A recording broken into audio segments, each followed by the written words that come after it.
Olá, muito boa tarde. Seja bem-vinda, seja bem-vindo ao debate com os candidatos a vice-presidente da República, realizado agora pela revista Veja, com o apoio do Facebook. Nós falamos ao vivo, aqui dos estúdios do Facebook, em São Paulo. Foram convidados os representantes os vices nas chapas dos 6 candidatos mais bem colocados na pesquisa Big Data, divulgada pela revista Veja em julho. São eles Ana Amélia Lemos, do PP, que é vice de Geraldo Alckmin, do PSDB, Eduardo Jorge, do PV, vice de Marina Silva, da Rede, Hamilton Mourão, do PRTB, vice de Jair Bolsonaro, do PSL, e Paulo Rabelo de Castro, do PSC, vice de Álvaro Dias, do Podemos. Cátia Abreu, do PDT, que é vice de Ciro Gomes, também do PDT, havia confirmado presença. Desmarcou depois que saiu uma reportagem neste fim de semana na revista Veja, na qual uma testemunha acusa Ciro Gomes de ter participado de esquemas de corrupção no Ceará. Fernando Haddad, registrado até aqui como vice de Lula, que também é do PT, ambos são do PT, também foi convidado. Muito bem, o debate vai ser dividido em 6 rodadas de perguntas. Você também pode participar. Mande suas perguntas aqui via Facebook, entrando neste post. Depois a gente vai ter um bloco só para as perguntas do público. Nesta primeira rodada, cada um deles vai ter 1 minuto para responder por que quer ser o vice-presidente da República. Quem começa respondendo, conforme sorteio prévio, é a candidata Ana Amélia. Obrigada, Lilian. Obrigada, Veja e ao Facebook pela oportunidade. Eu quero ser candidata a vice-presidente para ajudar o presidente Geraldo Alckmin a fazer as reformas que o nosso país tanto precisa, dentro de um clima de democracia e respeito ao Congresso Nacional, porque toda reforma passa pelo Congresso no nosso regime democrático. Ele também vai recuperar a confiança tão necessária para a retomada dos investimentos, sejam pelos investidores nacionais ou estrangeiros. E a esperança do povo brasileiro, um país que foi dividido entre nós e eles. Nós precisamos voltar a nos entender com mais solidariedade, com mais compreensão entre nós. Também com muito respeito às diferenças raciais, às diferenças religiosas, às diferenças de gênero. E um combate muito duro, muito vigilante à corrupção em nosso país, que tanto perturba a sociedade brasileira. No Congresso Nacional, todos conhecem e acompanharam o meu trabalho. E quero, por fim, mandar um abraço aos meus conterrâneos gaúchos e da minha terra, minha querida Lagoa Vermelha, que sempre me apoiou tanto. Obrigada, candidata. Candidato Eduardo Jorge é o segundo. Obrigado pelo convite, candidatos.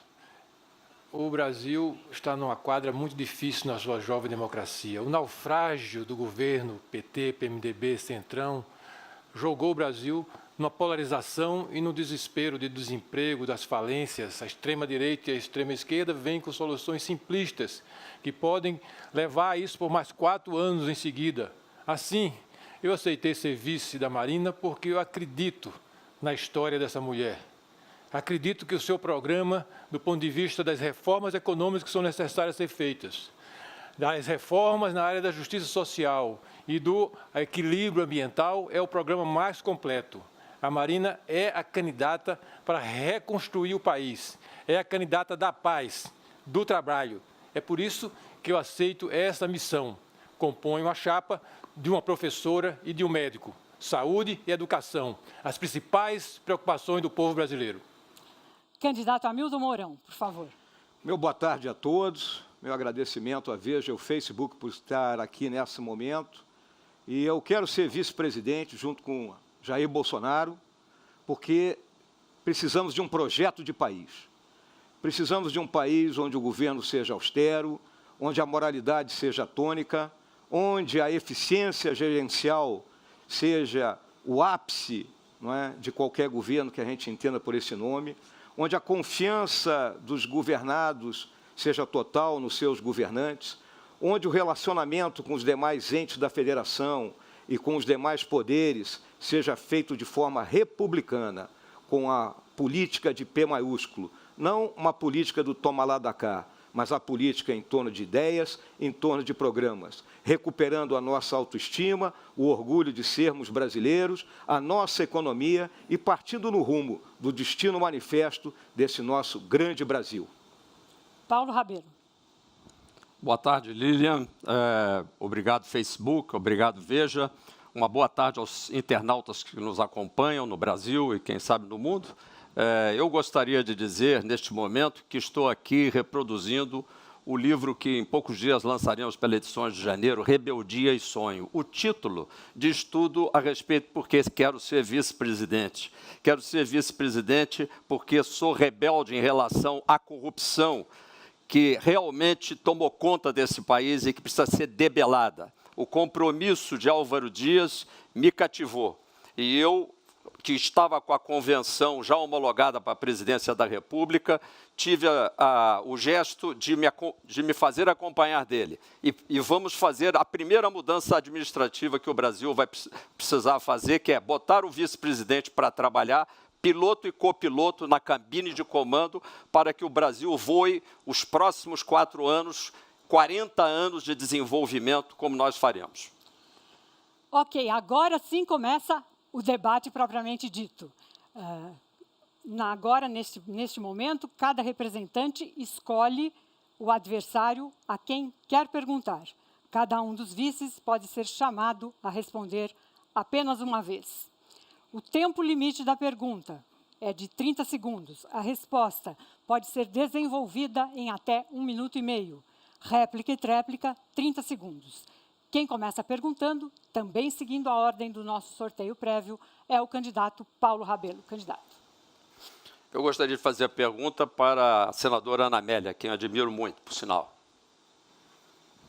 Senadora, o meu tempo já começou a esgotar no anúncio. Tudo bem. Senadora, então, com todo respeito, fiquei escandalizado com o seu cabeça de chapa, que ao invés de falar como médico sobre as soluções que tem para a saúde, sendo ele um ex-governador, ele passou os minutos que faltam para os demais candidatos, e que ele tem talvez em excesso, servindo o bolo de açaí para uma moça que teve leucemia, a Verônica, e que felizmente já está melhor.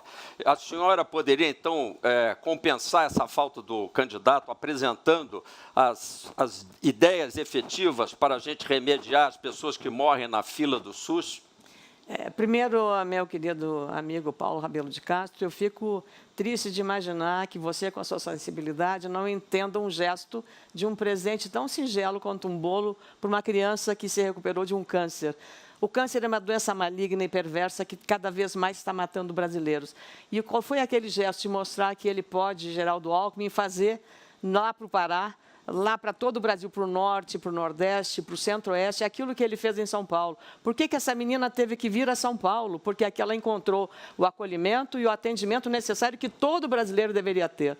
E eu fico muito... Então, no meu tempo, exatamente, você me permite dizer que é exatamente a proposta que ele tem, é de oferecer mais bolos a mais pessoas, mas não precisa andar 3.000 quilômetros do Pará para vir a São Paulo para fazer, mas sim receber lá no Pará, receber no Nordeste, lá no Ceará, receber em Pernambuco, aonde for necessário, no Sul, no Centro-Oeste do país, no Sudeste, receber o mesmo tratamento que ela recebeu aqui no Instituto do Câncer de São Paulo, que é público, ou no INCOR, que também é público, instituições de referência. E é exatamente esse governo, por isso que eu estou junto com o Geraldo Alckmin, porque eu acredito que o que foi feito em São Paulo pode ser irradiado para o Brasil inteiro, não apenas na saúde, mas em todas as outras áreas que tanto precisa, como a infraestrutura. Então, eu que lido muito, Paulo, eu lido muito com a área do câncer, então eu sei o quanto isso representa para as famílias e o quanto uma mãe tem que trazer um filho para cá, ou para o Hospital de Barretos, ou para o INCOR, ou para o ICESP em São Paulo. Então, eu sinto muito e vamos fazer e trabalhar nisso. A sua réplica, Paulo. Todo mundo sabe que a saúde precisa de tudo. Eu definiria em 30 segundos 5 P's. Falta o plano e a administração do PP recente no Ministério da Saúde não apresentou isso. Falta a prevenção, que é a vacinação e todo o resto, que é a atenção primária. Falta o prontuário eletrônico, meu Deus do céu, com o qual nós poderíamos economizar de 10% a 20% imediatamente o processo. Falta a presença dos profissionais e, finalmente, falta o pagamento adequado para esses profissionais e aos procedimentos, principalmente cirúrgicos. Uma tréplica? Uma tréplica para dizer o seguinte, que a administração do PP com Ricardo Barros e Occhi tem sido elogiada. Estive no Incor aqui em São Paulo, com o Dr. Roberto Calil, que falou a respeito do que foi feito em São Paulo nessa área. E também é preciso, eu gostaria que o candidato aplicasse o programa Santas Casas Sustentáveis para os hospitais das Santas Casas, que respondem hoje por mais de 60% do atendimento SUS. E o que foi feito em São Paulo é desejado por todas as instituições de saúde filantrópicas, a partir das Santas Casas, que seja feito igual ao que foi em São Paulo. Aqui é uma zona de excelência. Agora a pergunta é da senadora Ana Amélia, que vai dizer a quem ela quer dirigir a sua questão. Eu quero dirigir ao general Mourão uma questão muito que o Rio Grande do Sul é um estado agrícola, e o senhor é gaúcho como eu, mas o Brasil depende basicamente da agricultura, depende basicamente do superávit, a produção interna. Eu ouvi do principal assessor, ou comandante da economia, que vai cortar os subsídios para a agricultura, no caso da administração, se vencer Jair Bolsonaro. O risco para isso, eu queria saber do senhor, se o senhor também concorda com o fim dos subsídios para a agricultura, que é um setor dinâmico e fundamental para a economia brasileira. Bom, agradeço à senadora a pergunta, até porque trata da nossa terra, senadora. A agricultura responde, o agronegócio responde por 25% do PIB do Brasil, né? Então, não resta dúvida que nós temos que, inclusive, incentivar mais. Nós temos 5 milhões de produtores, dos quais 10%, que são aqueles produtores maiores, eles têm realmente assistência técnica, têm maior capacidade. Nós temos que nos voltar para os outros 4,5 milhões de produtores e a assistência técnica para esses produtores, que são os produtores familiares, os pequenos produtores, não é? Tem que ser feita por governo. Então, eu não tenho a mínima dúvida que, no momento em que nós nos debruçarmos sobre toda essa questão do agronegócio no Brasil, os subsídios terão que ser mantidos e nós devemos até expandir mais esse apoio ao agronegócio, buscando incorporar tecnologia e, com isso, fixando mais o homem no campo e aumentando a nossa produtividade. O Brasil tem condições e deve ser o celeiro do mundo. E o agronegócio é fundamental para o nosso país. Se quer replicar, pode replicar, senador. Eu percebo que é uma contradição. O senhor defende, então, a manutenção do subsídio, contrariamente ao que Paulo Guedes é contra subsídios. Mas eu queria ponderar que não é possível você retirar subsídios para o setor agropecuário quando nossa logística, nossa infraestrutura, a insegurança que vive o campo hoje, o agricultor brasileiro de qualquer tamanho, seja ele de uma cooperativa, seja ele de um produtor integrado, seja ele médio ou grande, ou da agricultura familiar especialmente, estão reféns da criminalidade que avançou da zona urbana para a zona rural. E lá ele está, digamos, refém disso e sem a assistência do Estado. Quer dizer, pensar nisso na agricultura familiar sem subsídios é muito sério. Por favor. Tem essa problemática, senadora, até porque eu tenho familiares lá no Rio Grande do Sul que sofrem com a questão do abigeato e outros problemas que ocorrem da insegurança no campo. O que os nossos trabalhadores e produtores do agronegócio podem ter certeza é que, sob o nosso governo, terão todo o apoio necessário, seja na questão da segurança, seja principalmente na forma de desenvolver melhor o seu negócio. Eu lembro, infraestrutura e assistência técnica será objetivo do governo de Jair Bolsonaro. O candidato Eduardo Jorge vai dizer agora para quem ele quer perguntar entre os seus colegas. Paulo, a saúde é um dos pontos principais do nosso programa, Marina. E eu notei o seu interesse por esse assunto, vamos continuar conversando sobre isso. É muito importante os recursos, há um subfinanciamento para o Sistema Único de Saúde, é muito importante o ponto que você falou da promoção da saúde. Exatamente. Esses dois pontos são fundamentais para, inclusive, ter um orçamento razoável e equilibrado, mas a questão principal que está no nosso programa é a gestão. Mesmo quando eu tenho pouco dinheiro, eu tenho que gastar muito bem. Tempo, ok. Muito bem, doutor Eduardo. Como médico, respeito muito a sua experiência sobre o assunto e quero dizer que o plano de metas da gestão Álvaro Dias, Paulo Rabelo, ela justamente coloca a saúde em absoluta prioridade. SUS com fila zero no atendimento, principalmente das emergências e das cirurgias. Mas, como você falou muito bem, a gestão é essencial. Segundo os nossos cálculos, pelo menos 10% sobre o orçamento federal da ordem de 100 bilhões já podem ser eliminados apenas com o prontuário eletrônico, que é um controle geral de cada medicamento que é dado, de cada procedimento que é dado. É inaceitável que este governo, repito, e fiz essa pergunta para a Ana Amélia, exatamente porque as pessoas estão morrendo do Amapá ao Rio Grande do Sul por causa de roubo na saúde, desvio de recursos. E nós podemos fazer melhor.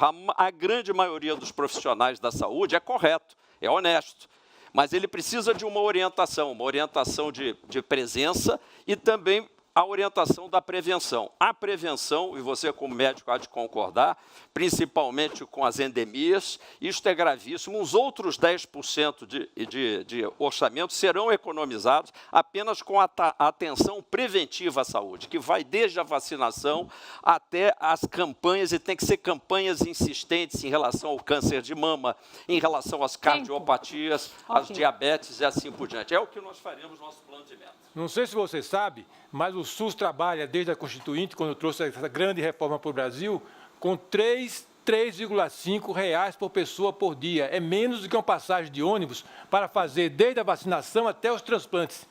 O Brasil e o SUS é o sistema de saúde que mais transplantes faz, fora os Estados Unidos, com a diferença. Aqui é pela fila, é democrático, lá paga. Quem não pode pagar, morre. Portanto, o SUS já é muito eficiente nos gastos. É uma dona de casa que trata muito bem esses poucos recursos. O que precisa é uma gestão melhor do sistema. Por isso que o nosso programa está propondo revolucionar a gestão. Ok. A tréplica do Paulo Rabelo. Concordando, meu caro Eduardo Jovem, acho sinceramente que Álvaro Dias, que foi o melhor governador do que o Paraná já teve, com uma gestão espetacular, e que é um senador incorruptível, juntando um combate à corrupção, mas um combate sem fronteiras à corrupção, e juntando uma eficiência que pode ser obtida, nós vamos aumentar os recursos para a saúde, inicialmente em 10%, com o sistema de gestão que faremos em todos os outros segmentos. Vai sobrar dinheiro. Acabou, gente. A gente tem que obedecer aqui o tempo, senão a gente não consegue cumprir o nosso roteiro inteiro. Candidato Hamilton Mourão, o senhor agora pergunta para o candidato Eduardo Jorge. Doutor, só sobrou o senhor para mim. A pergunta é muito simples, doutor. Nós estamos na revolução tecnológica e é fundamental que o governo virtualize os seus serviços públicos. Eu gostaria de saber qual é a ideia que a Marina e o senhor têm a esse respeito. Hoje, a tecnologia da informática, a tecnologia da comunicação, permite um avanço extraordinário, que vai mudar completamente a forma como nós vamos viver e produzir. O capitalismo e o socialismo não serão mais os mesmos, quando essas forças produtivas extraordinárias que estão avançando no mundo inteiro, modernizar todas as formas de produzir, de consumir, de governar. O nosso programa é um programa que é totalmente aberto a receber essas influências novas. A ciência, o desenvolvimento da comunicação, o desenvolvimento da tecnologia vai permitir uma vida muito melhor para todos. Só um exemplo é na questão, por exemplo, do desenvolvimento energético. Os partidos aqui no Brasil, inclusive o PSDB e o PT, são partidos da época do petróleo, quando hoje a energia, a revolucionária, que vai mudar completamente a produção, que vai democratizar a produção de energia, é a energia solar. Essa energia solar, que está contemplada, por exemplo, como tecnologia nova, principal que o nosso governo vai desenvolver aqui. É claro que o petróleo ainda tem a sua fase de transição, não vai acabar da noite para o dia, mas essas tecnologias novas, inclusive na área da energia, vai possibilitar uma vida melhor para todos, no Brasil e no mundo. Nós temos muita esperança que esse ambiente de trabalho novo vai possibilitar o desenvolvimento do programa do Partido Verde da Rede aqui no Brasil.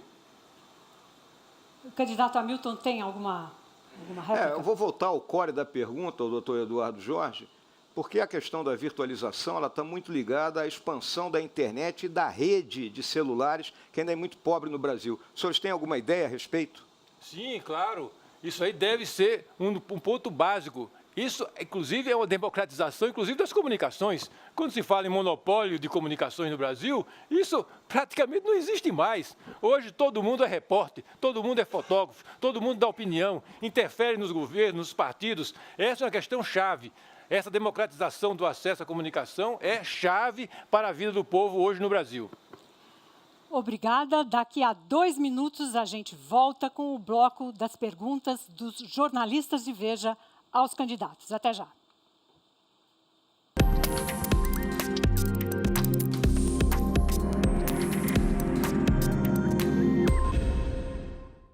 Neste mês, Veja realiza mais uma edição do evento Amarelas ao Vivo. É a versão de palco das tradicionais entrevistas das páginas amarelas da revista Veja. Acho que o Lula e o Bolsonaro são o extremo da polarização. Um se tornou cabo eleitoral do outro. Queria que o senhor dissesse quem será o ministro está fazendo no seu governo. É professor economista, doutor Paulo Guedes. Paulo Guedes. O senhor está dando um furo aqui pra gente. É que o problema não é para onde vai o dinheiro, é de onde ele vem. Eu deixei muito claro sempre que eu não fui candidato em nenhum momento. Não é que eu vou decidir não ser, porque eu nunca fui. O senhor já recebeu o Caixa 2 alguma vez em alguma das suas campanhas? Não recebi Caixa 2. Eu sou tucano, mas eu não ando em cima do muro. Eu penso que as eleições do próximo ano devem ser vistas como uma grande oportunidade de mudança. Essa vai ser a 4ª edição do evento, a 3ª neste ano. O encontro será exclusivo com presidenciáveis. O time afiado de jornalistas de Veja entrevista Álvaro Dias, Fernando Haddad, Geraldo Alckmin, Henrique Meirelles, Jair Bolsonaro, João Amoedo e Marina Silva. A próxima edição do Amarelas ao Vivo acontece no dia 19 de setembro no Teatro Santander, aqui em São Paulo. Você pode se inscrever agora mesmo no site de Veja.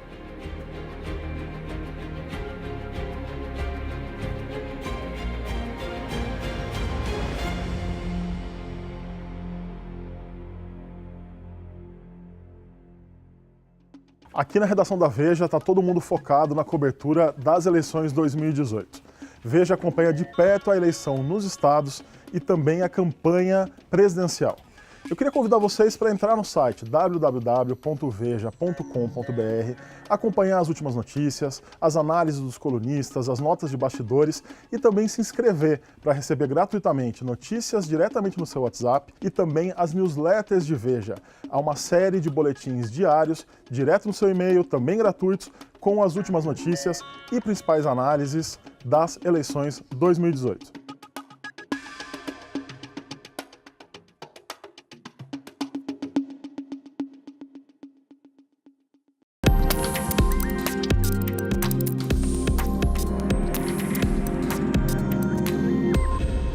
A gente continua agora com o debate entre os candidatos a vice-presidente da República, feito pela revista Veja, com o apoio do Facebook, nos estúdios do Facebook, em São Paulo.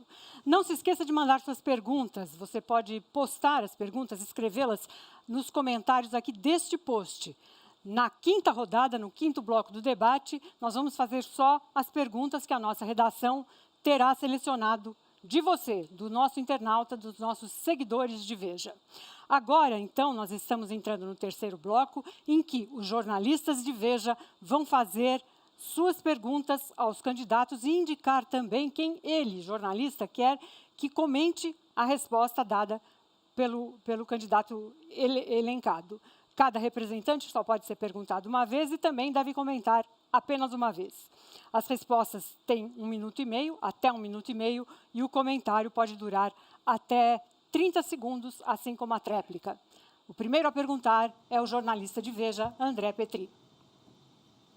Boa tarde, candidatos. Boa tarde, Lilian.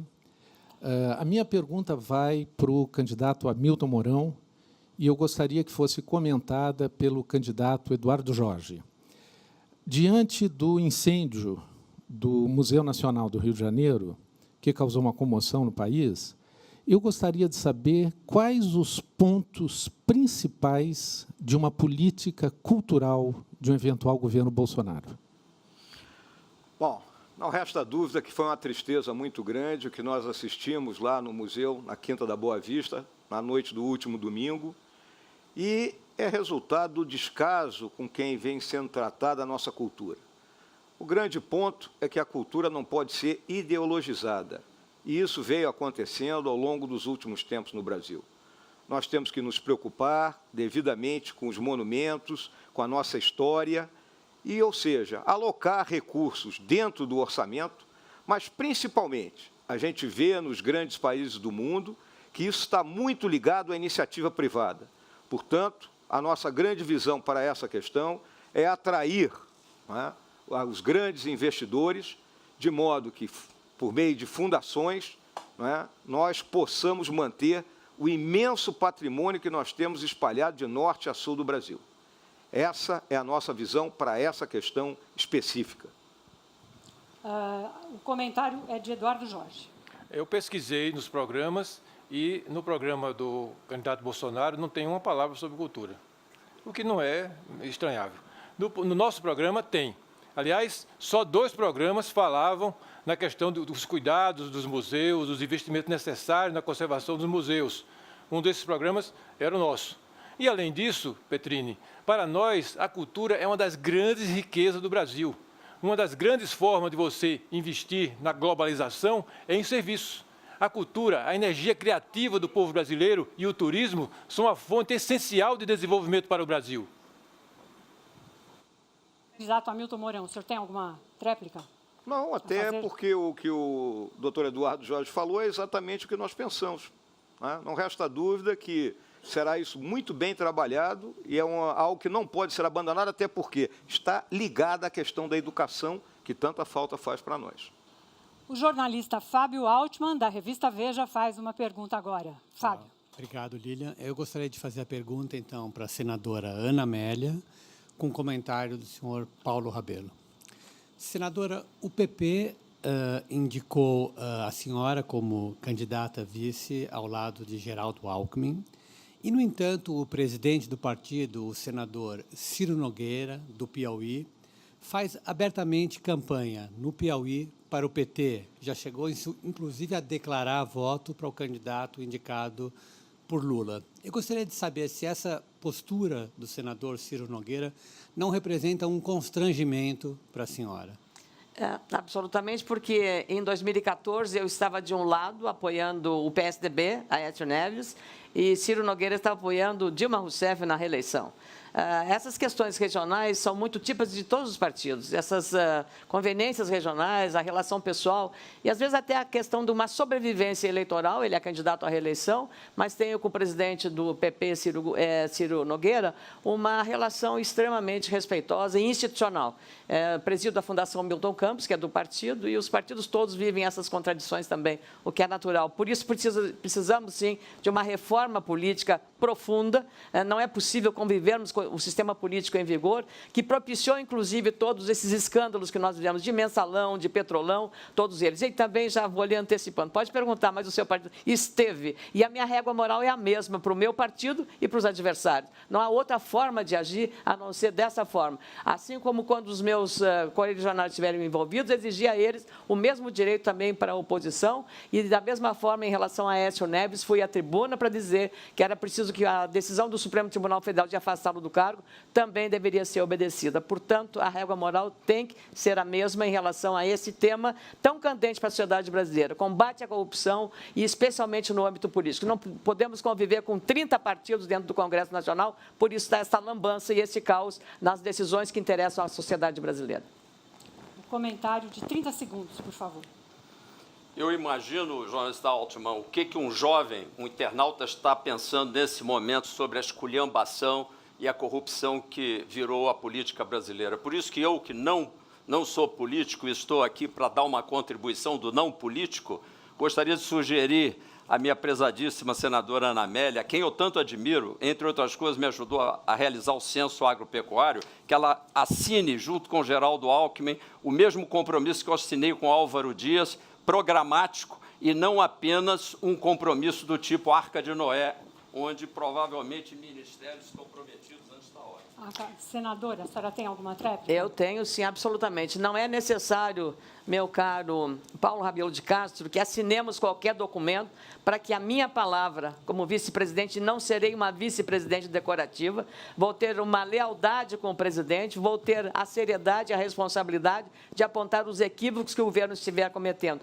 Sou favorável, como ele tem defendido. Geraldo Alckmin tem falado muito insistentemente de um ministério de técnicos competentes e habilitados, nem sem essa complacência política e essas negociatas que tanto mal fizeram ao país. A jornalista de Veja, Thaís Oyama, agora faz a sua pergunta. Minha pergunta vai para o candidato Eduardo Jorge, com um comentário da candidata Ana Amélia. Candidato, o agronegócio, como já foi dito aqui, representa quase 25% da economia do país, sendo que 30% disso vem da pecuária. E o senhor já disse considerar inadmissível que escravos de outras espécies, referindo-se a bois, vacas, porcos, galinhas, sofram para nos alimentar. E diz também ser favorável ao abolicionismo animal. Então, primeiro, eu gostaria de saber o que é, na prática, abolicionismo animal. E, depois, qual seria a sua política para o setor pecuário, se eleito? Exatamente isso que você falou, abolicionismo animal. Não mais precisamos, porque não vivemos mais nas selvas, feras contra as feras, e o desenvolvimento extraordinário da agricultura no mundo inteiro nos possibilita evitar torturar esses companheiros que vivem conosco nesse lindo planeta Terra. Não precisamos mais disso. No futuro, isso é uma coisa que vai em andamento, vamos viver exatamente dos produtos vegetais que essa agricultura nos fornece. Não precisamos torturar os animais para isso. E tenho a completa segurança alimentar de que isso é possível ser feito. Portanto, é uma questão de filosofia, é uma questão de futuro. O Brasil, é claro, tem que passar por uma transição, isso não é feito da noite para o dia, mas da mesma forma que houve a abolição do trabalho escravo humano, haverá também, no futuro, a abolição do trabalho escravo desses companheiros nossos aqui na Terra. Thaís, você quer que comente? Só gostaria... Desculpa, obrigada. Só gostaria de saber, então, quer dizer, todo mundo vai ter que virar vegetariano? Não, claro que não, porque o vegetarianismo não é totalitário. O vegetarianismo é uma teoria que se coloca pelo exemplo. Por isso é uma mudança cultural de longo prazo. Aqui no Brasil, inclusive, essa mudança cultural já está em andamento. Não sei se você sabe que já há estudos e pesquisas que mostram que o vegetarianismo aqui no Brasil já atingiu mais de 20% da população. Okay. E principalmente os jovens como você. Jovens como você. Obrigada, candidato. O comentário da Ana Amélia. Fechem-se todas as churrascarias do Brasil e do mundo. Essa é a primeira coisa que vai ter que ser feita se seguir a orientação e a defesa aqui que faz, com todo respeito, o Eduardo Jorge. Nós temos que entender que a proteína animal alimenta o mundo hoje e o Brasil é o maior protagonista nessa matéria. Nós temos que entender uma cadeia produtiva que hoje tem muita preocupação com a sustentabilidade, com a questão do cuidado com os animais, com a alimentação dos animais, e essa produção ela é basicamente para o mercado interno brasileiro. O percentual menor é exportado. Então, eu penso que nós temos que ter respeito às diferenças. Bem rapidinho, por favor, que a gente claro. Por isso que é uma coisa progressiva e não é totalitária, é pelo exemplo. Eu espero que o meu exemplo a senhora siga. Tem tempo ainda de seguir, mas é pelo exemplo. Não, os gaúchos existem vegetarianos lá no Rio Grande do Sul, pode procurá-los. É o exemplo, é um progresso. Hoje, a agricultura já garante a proteína não animal de qualidade, com segurança, e é mais sadia do que a proteína animal. Portanto, além de tudo, é mais saúde para a senhora e para mim. Obrigada. Obviamente, é um assunto que rende. Agora, o jornalista Daniel Bergamasco vai fazer uma pergunta e vai dizer a qual candidato ele dirige a sua pergunta e quem ele quer que comente. A pergunta é para o Paulo Rabelo, com comentário do Mourão.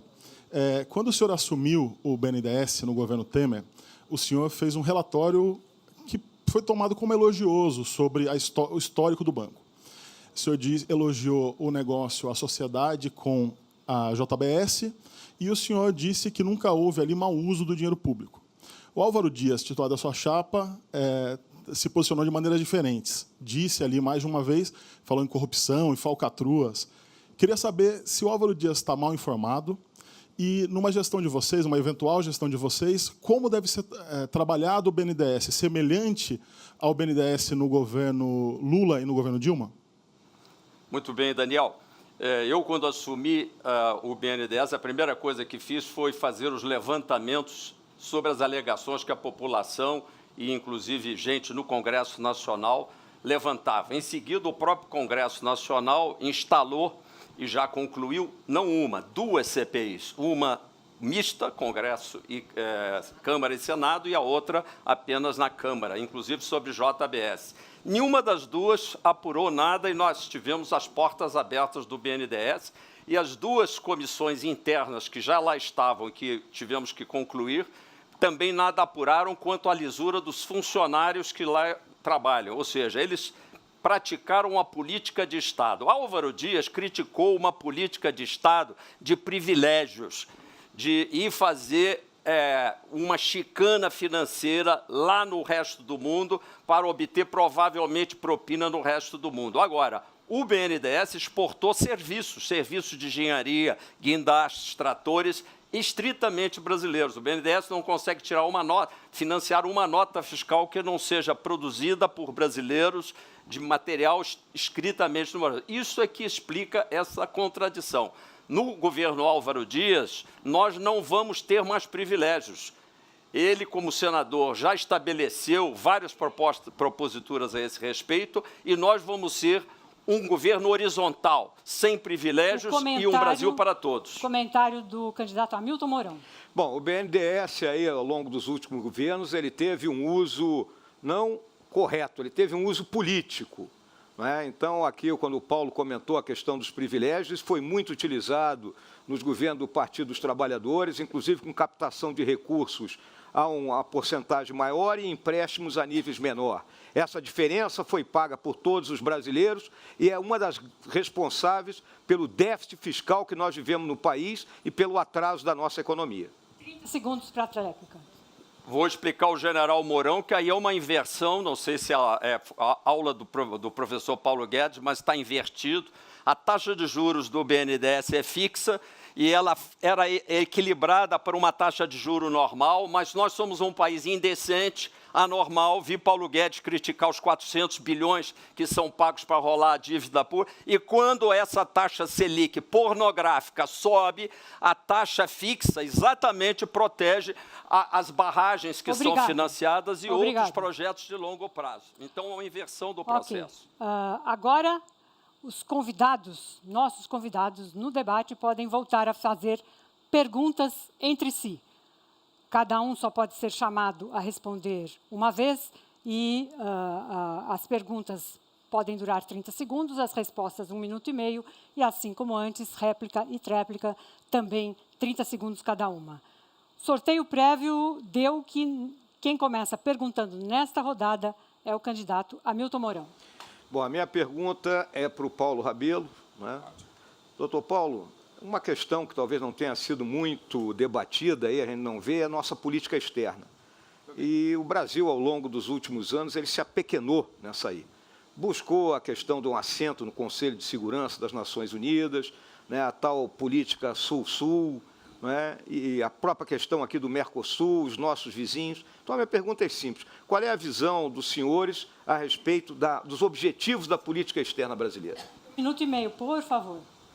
Na meta número 15, para ser preciso, das 19 metas, mais uma meta síntese, que é a revisão constitucional, existem mais de 400 páginas já preparadas pelo governo Álvaro Dias, que vai administrar esse país e mostrar onde o dinheiro está. Um dos aspectos importantes é justamente a recuperação do caráter da diplomacia brasileira.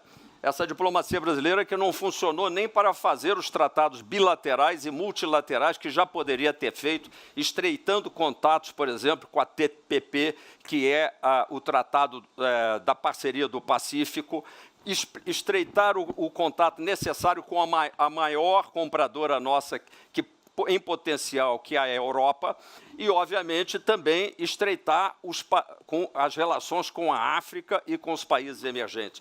Tudo isso será feito através de uma meta de pelo menos 10 tratados bilaterais e 4 tratados multilaterais. O Mercosul, general, acabou. Nós precisamos ter uma nova abordagem, uma abordagem onde o Brasil lidere pelo exemplo. com o fim da corrupção nesse país, porque esse país, com essa corrupção que está, com essa velha política de conchavo, não vai para lugar nenhum. E com o fim dos privilégios. Aí o Brasil vai ser líder e teremos um novo tratado da América do Sul, com o Brasil segurando, inclusive, a entrada de armas e drogas, que hoje é um queijo suíço nas nossas fronteiras. Bom, o doutor Paulo Rabelo tocou muito claramente nessa questão da diplomacia comercial. Mas é muito importante que a diplomacia brasileira ela se afirme no cenário das nações também como princípios e valores. Né? En passant abordou essa questão do contrabando de armas e drogas, que tanto devasta o nosso país, mas o que tem que ficar muito claro é que no governo Jair Bolsonaro, a nossa democracia voltará a ser aquilo que o Barão do Rio Branco nos legou. A tréplica de, no máximo, 30 segundos, pode ser menos. Muito obrigado, Lilian. Na realidade, nós precisamos dizer que a Casa do Barão do Rio Branco é mais uma dessas casas sobre as quais não se, pelo menos, ouve falar de corrupção, de bandalheira, de desvios. E, portanto, eu gostaria de fazer uma ressalva que também o IBGE, que dirigi e presidi, também é uma casa livre desses conceitos maus. E que as Forças Armadas, general, e em homenagem ao senhor também, é uma dessas instituições. Portanto, é ela que vai realmente fazer essa aproximação com o futuro do país. O candidato Eduardo Jorge, vice na chapa de Marina Silva, agora faz a sua pergunta. A quem o senhor faz a pergunta? Ao general Mourão. General, eu fui deputado 20 anos, de oposição, e aprovei vários projetos importantes. Sou coautor do Sistema Único de Saúde, sou autor da Lei de Planejamento Familiar no Brasil, sou eu, prazer. Sou eu autor da Lei dos Medicamentos Genéricos, quando o senhor vai na farmácia e compra aquele medicamento, lembre de mim. Sou autor da PEC, primeira PEC de reforma da Previdência, primeira PEC, a PEC parlamentarista, você sabe disso, né? E aí eu pergunto ao senhor uma coisa muito importante para o Brasil.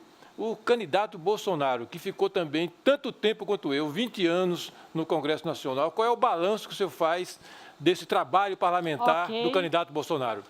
Muito bem, o candidato Bolsonaro, ele, ao longo dos últimos 28 anos, né, ele esteve presente no Congresso Nacional e a atuação dele pode não ter sido assim, com aprovação de emendas como a sua, né, que tiveram sucesso, mas ele fez um trabalho muito grande em prol das nossas Forças Armadas, dos nossos hospitais, não é? Buscando sempre cooperar com as nossas unidades, com a família militar, que era de onde provia o grande número de eleitores dele. Então, eu julgo plenamente que esse período do deputado Bolsonaro dentro do Congresso Nacional foi um período de produtividade para os seus eleitores, que é o que eu considero fundamental quando alguém é eleito para representar parcela da população dentro do nosso Congresso. Eu analisei e estudei os arquivos do Congresso e não vi nada. Nada. É totalmente medíocre a presença do deputado Bolsonaro em 28 anos de Congresso Nacional. Ora, o Congresso Nacional é uma escola de governo, porque lá você tem que estudar, você tem que pesquisar, você tem que propor propostas, negociar com diferentes. O deputado Bolsonaro não fez nada disso e quer governar o país. Estão vendendo gato por lebre. Não tem inteligência emocional para governar um país que é a terceira democracia do mundo. A réplica. Bom, eu discordo do doutor Eduardo Jorge, obviamente, né? Senão não estaria na chapa dele, né? Pô? Eu deixo muito claro o seguinte, o presidente da República, ele é um comandante, ele é um decisor. Ou seja, ele tem que saber escolher os seus subordinados, colocar os homens e as mulheres certas no local certo, ouvir as suas linhas de ação e tomar a decisão. E Jair Bolsonaro sabe fazer isso como ninguém. Agora a candidata a vice na chapa de Geraldo Alckmin, a senadora Ana Amélia, faz a sua pergunta para Eduardo Jorge, senadora. Meu caro Eduardo Jorge, eu queria dizer que estive no Rio, estive em Fortaleza, Caucaia, Itapipoca e Horizonte, lá no Ceará, com Geraldo Alckmin, e eu imaginava que a violência estivesse no topo das preocupações das pessoas. Mas lá, em todos esses eventos com o Geraldo Alckmin, que vai ser um grande presidente, a preocupação maior é o desemprego. Como resolver esse problema? Primeira coisa, a Marina é a candidata das reformas econômicas com justiça social e com respeito ao meio ambiente. Reformas como da Previdência, trabalhista, tributária, e política para criar um ambiente de negócios que recupere e relance o país. Um Brasil, terceira maior democracia do mundo, no papel que ele tem na economia, é fundamental para você retomar todos os investimentos. Tem gente que promete, vou tirar vocês das dívidas, da Serasa, outros prometem que vão fazer isso em 2 anos, bravatas. Bravatas. A Marina diz que vai fazer essa recuperação durante todo o mandato que ela tiver. Ela vai trabalhar duramente os 4 anos para que haja um relançamento da economia nacional no tamanho e na altura que o povo precisa. É um trabalho de recuperação geral da economia. Esse naufrágio do governo Dilma, Temer, Centrão, PMDB, PT, não é algo que se resolva com bravatas. É com investimento, é com um ajuste fiscal severo, com austeridade, mas com preocupação pelo que se passa na casa das famílias. O pai de família, a mãe de família tem que ter o pão para levar para sua casa. A réplica. Eu tenho 30, o candidato, a Marina foi a primeira ministra anunciada por Lula e o Centrão participava do governo dele. Eu queria dizer também que, na questão do emprego, existem milhares, centenas de obras inacabadas neste país e o nosso presidente Geraldo Alckmin vai tocar todas essas obras, transformar o Brasil num canteiro de obras, inclusive aproveitando do disponível de experiência da área de engenharia do Exército para também chamar o Exército para ajudar nessa grande construção. É uma forma, reduzindo também os impostos para melhorar o ambiente para os empreendedores. Sim, a Marina participou do governo do PT e saiu a tempo. Saiu a tempo. Quanto à questão das obras, é claro, nós estamos de acordo. Nós vamos ter que retomar todas essas obras na construção civil, na infraestrutura, na energia, no investimento na energia limpa, que o Brasil perdeu muito tempo nisso, né? Mas tudo isso a senhora há de convir que depende do plano geral de recuperar a economia, colocar no rumo com um plano de austeridade, cortando os privilégios, cortando os subsídios, fazendo o ajuste fiscal necessário. E isso não se faz sem sacrifício. Portugal, Grécia, todos os países que passaram por isso têm sacrifício. A senhora sabe disso e não pode se prometer bravatas. Agora, Paulo Rabelo pergunta durante 30 segundos à candidata Ana Amélia, que vai responder em 1 minuto e meio no máximo. Muito bem. Minha prezadíssima Ana Amélia, pela segunda vez. Agora uma fácil. O candidato Geraldo Alckmin tem uma assessoria que diz que talvez seja preciso elevar impostos como uma medida de emergência. Eu gostaria que a senhora elaborasse isso um pouco mais, porque a senhora acaba de dizer que vai reduzir impostos, com o que eu concordo, e que está no nosso plano de metas reduzir drasticamente impostos nesse país. Bom, quem está orientando uma reforma tributária é o deputado Rauli, para reduzir 5 impostos para apenas 1. Nesse ambiente dá para falar em imposto de valor agregado, IVA. Isso já é um significado. Hoje, 33% do imposto é sobre medicamentos e 34% sobre esse percentual é de alimentos, uma coisa perversa para a camada mais pobre da população brasileira. O que Alckmin fez aqui em São Paulo, no setor de sucro alcooleiro ou no setor da energia limpa, como o Eduardo Jorge fala muito, ou da bioenergia, foi reduzir a metade do ICMS para a produção de etanol de 25% para 12%. E isso é um sintoma claro de dar um direcionamento a um programa extraordinário, o Renova Bio, que é energia renovável. Aqui foi falado em energia solar, mas nós temos também energia eólica e a bioenergia, que está fazendo a diferença em programas revolucionários como esse do Renova Bio, não só para o Nordeste, mas também para a região Sudeste e para a região Sul, porque sou de um estado que também precisa da energia renovável. E o Renova Bio é pauta também da Confederação Nacional da Agricultura, é pauta da Farsul, é pauta de toda a produção brasileira, porque ela está dentro de um desenvolvimento sustentável para a nossa economia. Eu penso que aí é o caminho que nós temos para ativar também setores dinâmicos, como imaginar hoje a produção em Sertãozinho de máquinas e bens de capital estão sendo exportados para a Alemanha, produção nacional e energia nacional, produzidos ali para gerar bioenergia a partir do lixo. Nós usamos a partir do bagaço da cana. A réplica? Eu acredito na senhora porque é uma das, talvez a melhor senadora desta República, mas não sei se o seu candidato merece tanto crédito, porque ele, na hora, escolhe os economistas do mercado financeiro, que, repito, já estão ameaçando com elevação de impostos. Não vi nenhuma avaliação concreta de como farão o ajuste emergencial que em 2019 terá que ser feito. É um ajuste multibilionário que exigirá coragem, e eu, lamentavelmente, não vejo essa coragem no seu candidato. A sua tréplica. É evidente que o nosso presidente Geraldo Alckmin vai ter a autoridade para determinar aquilo que ele já definiu, uma redução da carga tributária para os empreendedores, uma redução da carga tributária. E se ele já fez, ele vai fazer isso também no plano nacional como presidente da República. Não há como voltar atrás de uma política. Já foram os próprios setor agropecuário está assustado com a possibilidade de uma taxação nas exportações, como fez agora a Argentina. Não é possível admitir numa economia produtiva ser penalizada por isso.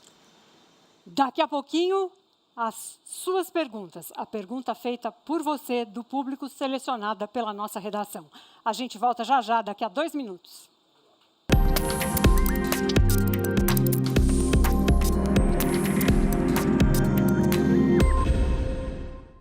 Neste mês, Veja realiza mais uma edição do evento Amarelas ao Vivo. É a versão de palco das tradicionais entrevistas das páginas amarelas da revista Veja.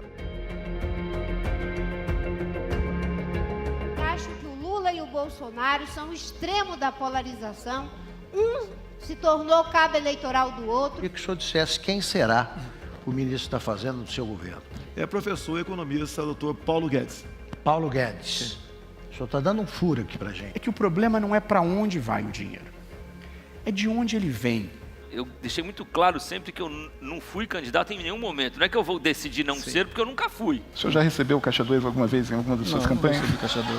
Eu sou tucano, mas eu não ando em cima do muro. Eu penso que as eleições do próximo ano devem ser vistas como uma grande oportunidade de mudança. Essa vai ser a 4ª edição do evento, a 3ª neste ano.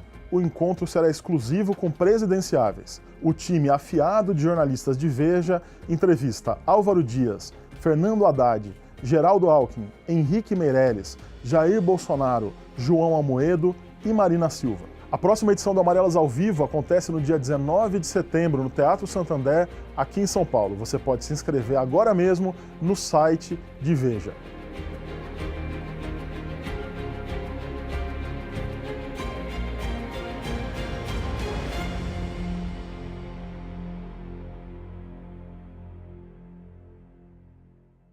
Aqui na redação da Veja está todo mundo focado na cobertura das eleições 2018. Veja acompanha de perto a eleição nos estados e também a campanha presidencial. Eu queria convidar vocês para entrar no site www.veja.com.br, acompanhar as últimas notícias, as análises dos colunistas, as notas de bastidores e também se inscrever para receber gratuitamente notícias diretamente no seu WhatsApp e também as newsletters de Veja.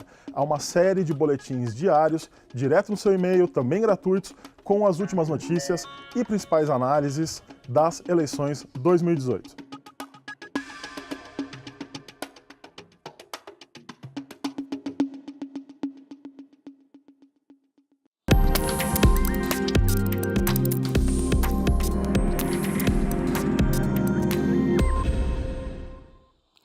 Agora, as perguntas que mais importam, as suas perguntas selecionadas pelos jornalistas da redação da Veja. Me falaram agora, durante o curto intervalo que a gente teve, que a audiência está bombando, viu, gente? Temos mais de 30 mil só em rede social, esse é um número muito alto. É muito importante que vocês continuem se interessando por essas eleições, que são absolutamente nevrálgicas e completamente inusitadas para a gente desde a redemocratização.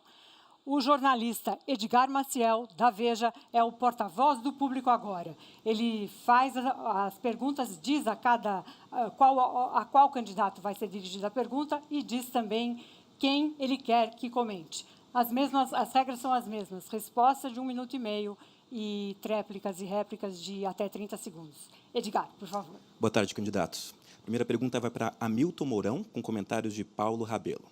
Pergunta de Túlio Vaz. Estamos acompanhando a situação da Venezuela e também da chegada de novos refugiados. No seu governo, qual seria a sua postura em relação ao assunto, candidato Hamilton Mourão? Bom, a Venezuela sofre uma grave crise humanitária, fruto de um projeto chamado Socialismo do Século XXI, que se iniciou com o presidente Hugo Chávez e agora agoniza sob as mãos do presidente Maduro. o Brasil, tradicionalmente, sempre auxiliou as demais nações. E nós não podemos virar as costas aos nossos irmãos venezuelanos que sofrem com a fome, que sofrem com a falta de medicamentos, que sofrem com a falta de perspectivas. Independente de termos a totalidade do recurso necessário ou não, temos que acolher esses que chegam às nossas fronteiras na busca daquilo que a gente não pode retirar de nenhum ser humano, que é a esperança. E a nossa longa tradição humanitária de termos enfrentado, ao longo da nossa história, todo tipo de totalitarismos, né, nos leva a acolher esses irmãos e manter a nossa política de buscar localizá-los dentro do nosso território nacional e não única e exclusivamente no território de Roraima, pois o governo atual demorou a compreender a magnitude dessa crise. Ou seja, apoio àqueles que fogem de um regime de fome e de opressão, fruto de uma ideologia cega. E se quem você queria que comentasse? Paulo Rabelo. Vamos lá. Sim. 30 General, segundos. concordo com a vocação humanitária do Brasil e fiz mais. E assim fará o governo Álvaro Dias. Peguei o avião, parei em Boa Vista, fiz uma reunião com o general de brigada, general Dutra, que o senhor conhece, e depois fui a Pacaraima, conversar com a população que chegava na Operação Acolhida. Fui fazer uma visita local. E nós temos no nosso plano de metas o anúncio da criação de uma Secretaria Nacional de Imigração. São relativamente poucos. O candidato Hamilton agora faz a réplica. Sim. Eu finalizo apenas dizendo o seguinte, ainda no meu tempo na ativa no Exército, eu deixei claro aos meus companheiros do alto comando que a próxima missão de paz que o Brasil teria seria dentro da Venezuela. Então, qualquer um de nós que assuma o governo deverá olhar isso com muito carinho, porque essa nossa vizinhança é um problema e nós estamos assistindo isso replicar para dentro do território nacional. Edgar. A próxima pergunta é para Eduardo Jorge, com comentário de Hamilton Mourão. Jabes Camolês, de Brasília, pergunta: vemos na TV que o crime organizado tem controle da maioria das prisões. O que o candidato propõe como solução para o sistema penitenciário? Esse problema é um problema mundial, que no Brasil já atinge 700 brasileiros que estão presos, 40% desses presos são presos provisórios, grande parte desses presos são presos pegos em flagrante na rua, em pequenos crimes de tráfico de drogas, às vezes até desarmados, que quando vão lá para a prisão, entram no jardim de infância e saem lá pós-graduados em crime organizado. Então, é preciso uma intervenção mais global, desde rever a política em relação às drogas no país, é preciso rever isso daí, porque hoje o capitalismo ilegal dos traficantes, eles têm um monopólio nessas drogas. E é a partir dessa matriz que eles se abastecem de forma milionária para enfrentar a polícia com armas, às vezes, até mais poderosas. Então, o combate com inteligência ao crime organizado é que vai dar solução ao problema penitenciário. Você tem que esvaziar o poder econômico dele, esvaziar o poder econômico do monopólio, esvaziar o poder econômico indo atrás do patrimônio de cada um deles e sequestrando o patrimônio deles, que está lá escondido com lavagem de dinheiro, e cortar o abastecimento de soldados rasos na penitenciária. Como? Com penas alternativas, fazendo semiaberto, para tirar aqueles jovens do caminho do crime. Então, é um problema global que passa pela revisão, inclusive, de como nós vamos ver essa questão das drogas no Brasil. Candidato Hamilton? Bom, o nosso sistema penitenciário, ele parou no tempo, ele simplesmente não se adaptou à realidade que nós estamos enfrentando dessa narco-guerrilha aqui no Brasil. O candidato Eduardo Jorge colocou muito bem nessa questão da mistura de presos de menor periculosidade com presos de maior periculosidade, e isso leva a que novos soldados surjam para o tráfico. A nossa visão é muito clara, temos que privatizar determinados presídios para que neles fiquem de menos periculosidade lá trabalhando, e aqueles que já são presos com crimes mais graves fiquem sob a guarda total do Estado. O investimento social, nos locais, inclusive, onde o tráfico de drogas hoje lançou base de um território, é como se fosse um território liberado para eles, É fundamental. Eu tenho que tirar esse Estado paralelo das mãos desse crime organizado. Portanto, isso é investimento em educação, investimento em oportunidade de trabalho, investimento no apoio aos jovens. Esse é um trabalho de longo alcance, não é coisa rápida. É a mesma coisa da Venezuela. A Venezuela, aquela situação lá vai durar ainda muitos anos. O enfrentamento ao crime organizado aqui no Brasil vai durar muitos anos e é uma política global, desde a questão social até a reforma das penitenciárias. Edgar, a próxima pergunta. Próxima pergunta para a candidata Ana Amélia Lemos, com comentários de Eduardo Jorge. Pergunta de Aline Pitangueira, de Salvador, da Bahia. Candidata, quais políticas públicas a senhora vai propor para aumentar a empregabilidade das mulheres no Brasil? Que bom que alguém se lembrou das mulheres, Aline. Muito obrigada pela pergunta, porque estávamos aqui muito no enfoque de questões não voltadas à mulher, que são as que vão decidir essa eleição. O maior número de eleitoras são mulheres e são as mais fragilizadas no processo econômico. O salário das mulheres é menor do que o salário pago aos homens e a participação das mulheres nas áreas decisórias também é grande. Embora hoje a participação delas seja muito expressiva nas chamadas carreiras de Estado, inclusive nas Forças Armadas, no Poder Judiciário, no Ministério Público, na Polícia Federal, nas polícias estaduais, seja militar ou seja civil, em todas as chamadas carreiras de Estado, porque o acesso nessa área é pelo concurso público. Mas a política do presidente Geraldo Alckmin será uma política de empoderamento das mulheres, na questão do nivelamento salarial para as mesmas funções e para o mesmo nível e grau de escolaridade e de preparo profissional, ter um salário equilibrado e igual para homens e mulheres. E também uma proteção à violência contra a mulher. Estivemos com a Maria da Penha, lá em Fortaleza, no Instituto Maria da Penha, propondo medidas de proteção às mulheres que estão hoje com um índice de violência contra as mulheres extraordinariamente elevado. Não podemos suportar mais isso. Aumentar as patrulhas, Maria da Penha, a casa de acolhimento em todo o Brasil. São Paulo é o exemplo disso, é o que tem 36% das delegacias para a mulher foram criadas em São Paulo. A primeira delas foi em São Paulo. Por isso que eu acredito no programa de Geraldo Alckmin para atender às necessidades das mulheres, não só econômicas, mas também sociais, e para evitar essa mortandade de mulheres pela violência. A pergunta é sobre empregabilidade. Portanto, duas áreas essenciais onde as mulheres se destacam, são as melhores, são a área da educação e saúde, que vão ter grandes investimentos. Eu trabalho na área da saúde e sei disso, né? Em algumas ocasiões, eu reúno numa sala, só tem 3 homens, tem que ter uma cota de homens. Portanto, essas áreas, saúde e educação, são áreas onde o nosso governo da Marina vai investir pesadamente e onde as mulheres são as melhores. Além disso, é preciso investir na empregabilidade e no empreendedorismo nas periferias. As mulheres têm que ter espaço para colocar seus próprios negócios e serem apoiadas para isso. Nós temos um programa de microcrédito que já foi feito no Nordeste, no Banco do Nordeste, no Ceará, o Crédito Amigo, para pequenos empreendedores.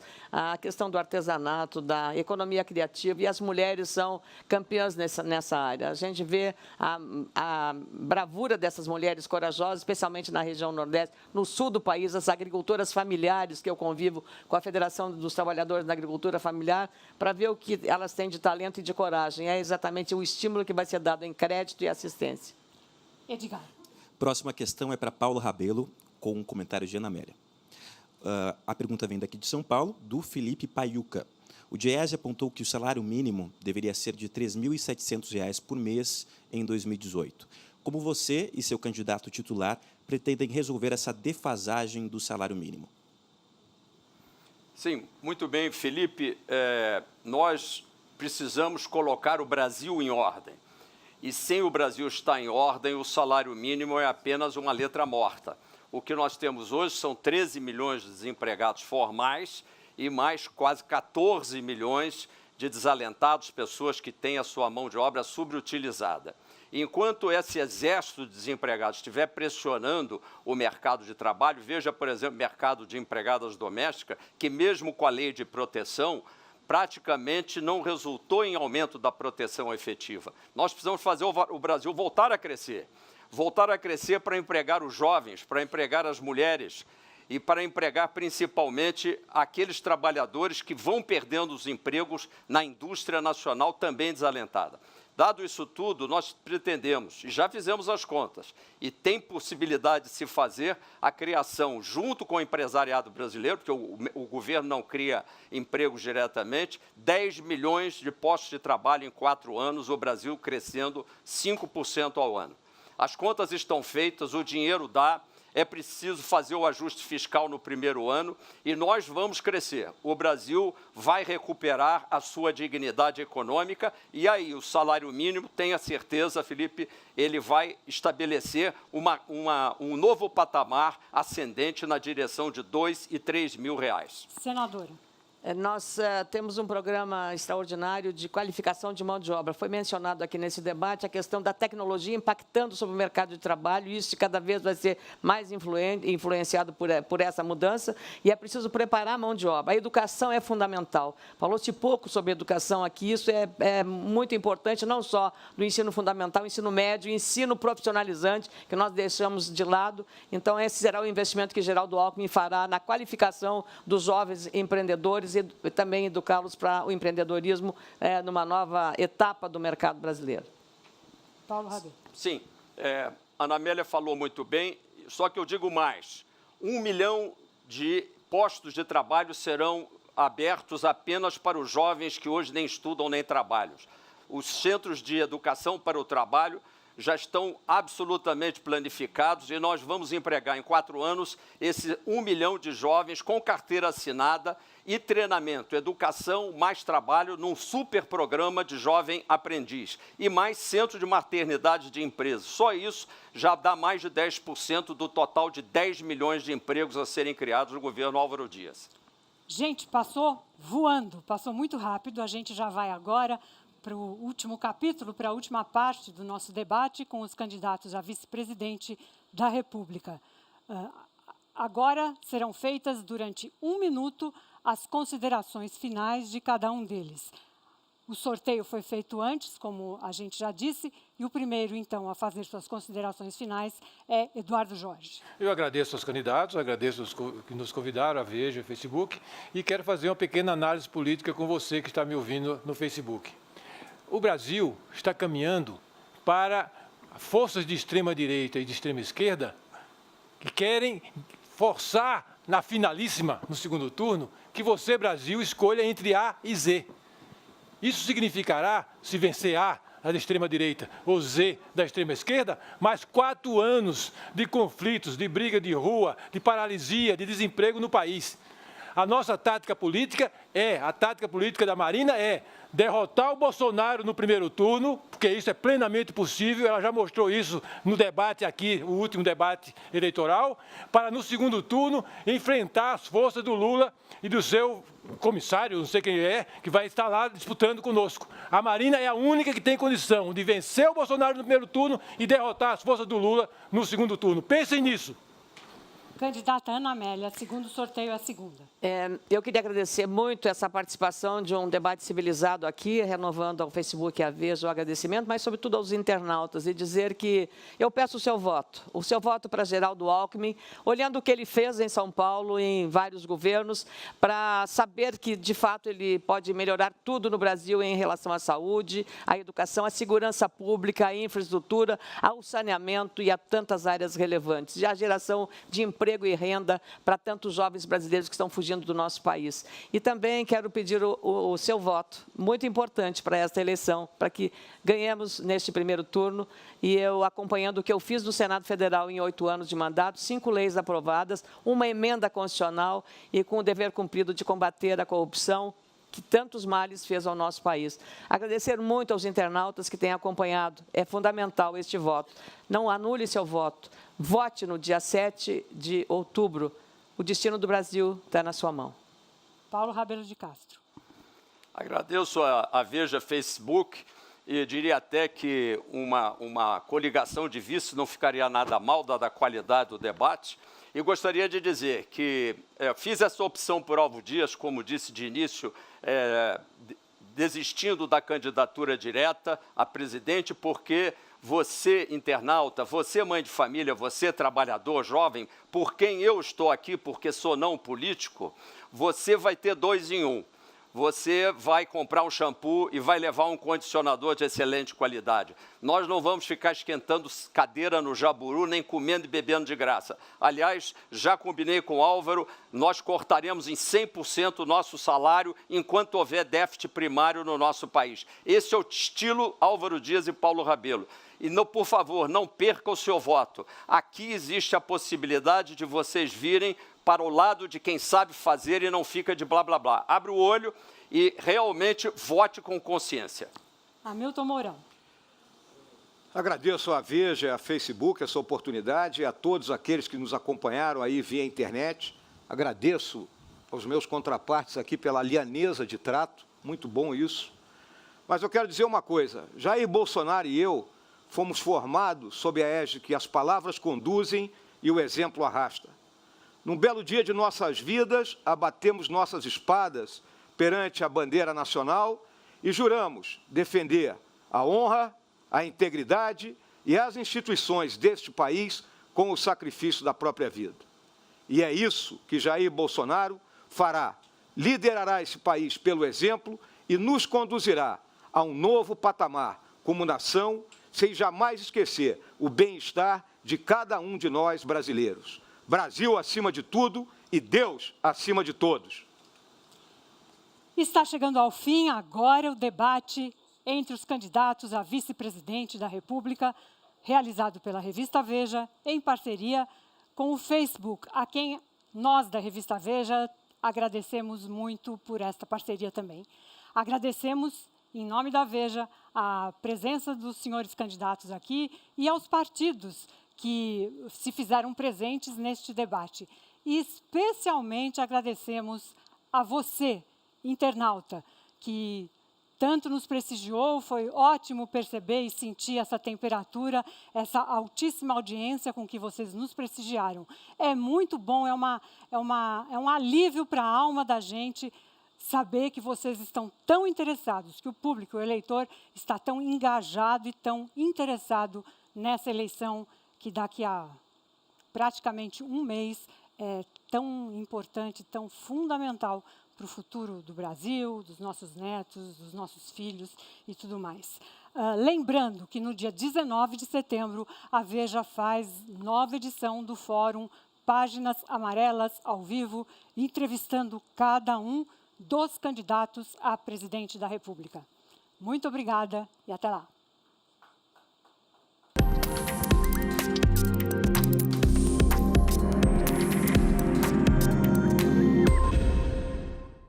Neste mês, Veja realiza mais uma edição do evento Amarelas ao Vivo.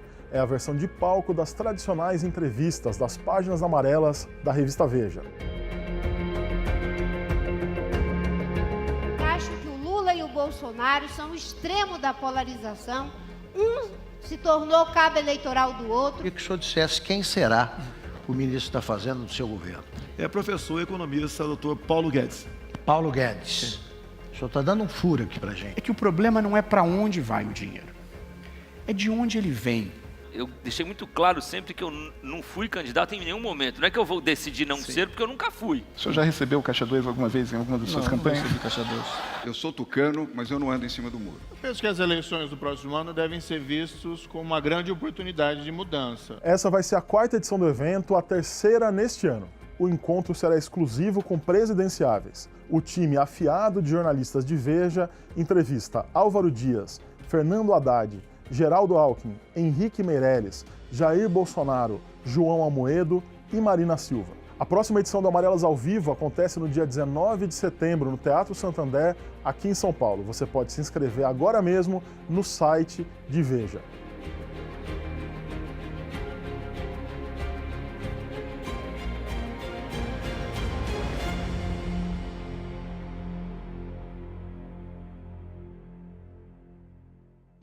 Aqui na redação da Veja está todo mundo focado na cobertura das eleições 2018. Veja acompanha de perto a eleição nos estados e também a campanha presidencial. Eu queria convidar vocês para entrar no site www.veja.com.br, acompanhar as últimas notícias, as análises dos colunistas, as notas de bastidores e também se inscrever para receber gratuitamente notícias diretamente no seu WhatsApp e também as newsletters de Veja. Há uma série de boletins diários, direto no seu e-mail, também gratuitos, com as últimas notícias e principais análises das eleições 2018.